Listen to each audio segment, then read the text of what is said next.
Welcome back to Get Fit Guy. This week I want to talk about EMS because a friend of mine in Hong Kong asked me what I thought about EMS or electro-muscular stimulation training. Could he get fit by wearing an EMS suit for a few minutes a week? Well, the answer is no. But that would be a very short podcast. So let me just lay out the argument for why I say this. And as usual, let's kick this whole thing off by asking ourselves, what is EMS anyway? Well, it stands for electromuscular stimulation, and that's pretty much what it says on the tin. Electrical impulses are delivered to your muscles through electrodes. These are either a wearable device like a bodysuit or a vest, or electrodes placed directly on the skin. These impulses vary in intensity and can make your muscles contract up to 100 times in a single second.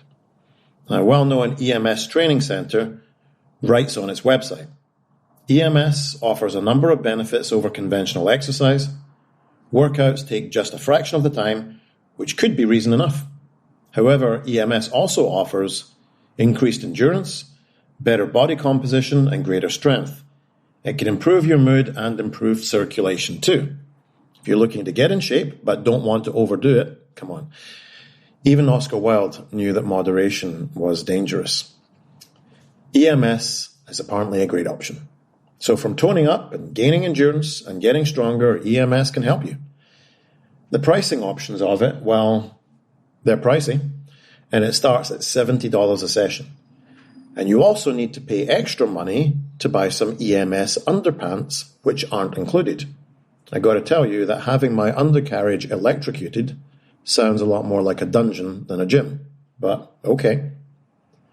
Now, the most popular session there appears to be Express 20, where they promise you a 90-minute workout in 20 minutes. This is highly unlikely because, by definition, a 90-minute workout takes 90 minutes. In a 20-minute workout, you get a 20-minute workout. This 20-minute workout takes place part of a class, where you get to share in the mutual joy of group electrocution, and it will apparently be tailored to your own workout goals. So that's the spiel. Now, time for the reality check. Firstly, I'll state my conclusion, then lay out my propositions with evidence for that being the case. It's really great knowing how to use logic and deductive reasoning to unravel this stuff for you week in and week out. So EMS will not, contrary to its claims, help you get closer to your fitness goals, improve your mood, or have the ability to be tailored to your training goals.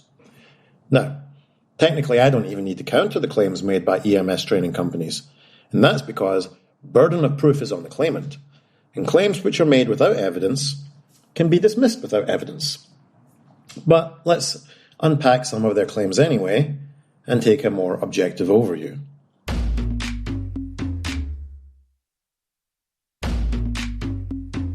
So firstly, the claim that you can fit the results of longer workouts into just a fraction of the time. Now, with classes lasting 20 minutes, it certainly seems the workouts do last a fraction of the time.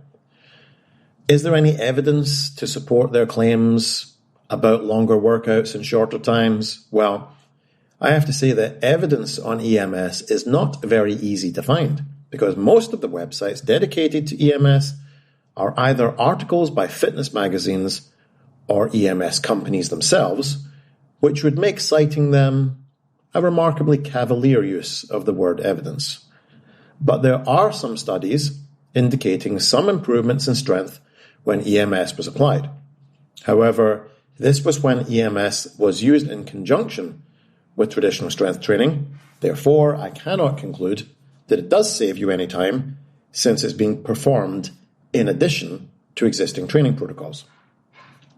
Next up, we have the claim that EMS offers better endurance.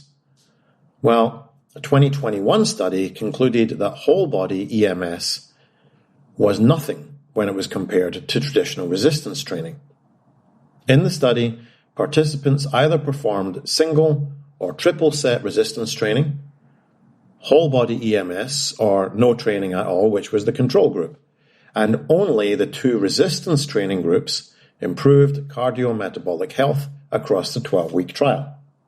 Next up, we have the claim that you will have greater strength outcomes. A 2019 study concluded that the effects of whole-body EMS on moderately trained adults were negligible across strength outcomes, which were the leg press, the leg curl, and the leg extension, jumping, and sprints. And finally, look at the claim that it will help you tone up and improve your body composition. I had a look at a 2018 study which concluded that, and I quote, the 12-week EMS program modestly reduced waist circumference in abdominally obese adults. So, we have a modest reduction in weight circumference, a negligible strength, speed, and power effect, and a worse 12-week outcome on cardiometabolic health than traditional strength training. All of this for just $70 a session and panties that zap your nether regions. No thanks. But in addition to this, who are we kidding anyway that standing in an EMS suit for 20 minutes once a week can be tailored to your goals? It can't. We've discussed many times on this show the SAID principle, which is an acronym for specific adaptation to imposed demand. That's how the human body works. I adapt to the stress I'm placed under. If my goal is a triathlon, then some strength training will help, but I actually need to run, swim, and cycle, and I need to do it in the volume and time demands of the event. Likewise, but conversely, greater aerobic capacity will help my strength training because more blood flow lets me do more reps. But the idea that you could train for a powerlifting meet by running is preposterous. So it's easy to see that EMS training cannot truly be tailored to your training goals because it's limited by its nature. There are too many potential training variables for this to be the case, and any time I hear that claim, my spidey senses start tingling. I would love nothing more than to check in here each week and say, guess what, troops? I've found another way for you to put in little to no physical effort and get fitter, faster, and stronger. But that's not how it works. There's no magic pill, potion, or method. It always takes time and effort. But at least these crazy fads keep me occupied with advice once a week. If you have a training question, are looking for individual training program design, or just want to say hi, head over to the Get Fit Guy Facebook page or send me an email at getfitguy@quickanddirtytips.com. Get Fit Guy is a Quick and Dirty Tips podcast. Thanks to the team at Quick and Dirty Tips, Adam Cecil, Morgan Christensen, Holly Hutchins, and Davina Tomlin. I'm your host, Kevin Don. If you have a question for me, leave me a voicemail, 510-353-3104, or send me an email at getfitguy@quickanddirtytips.com. For more information about the show, visit quickanddirtytips.com or just check out the show notes in your podcast app.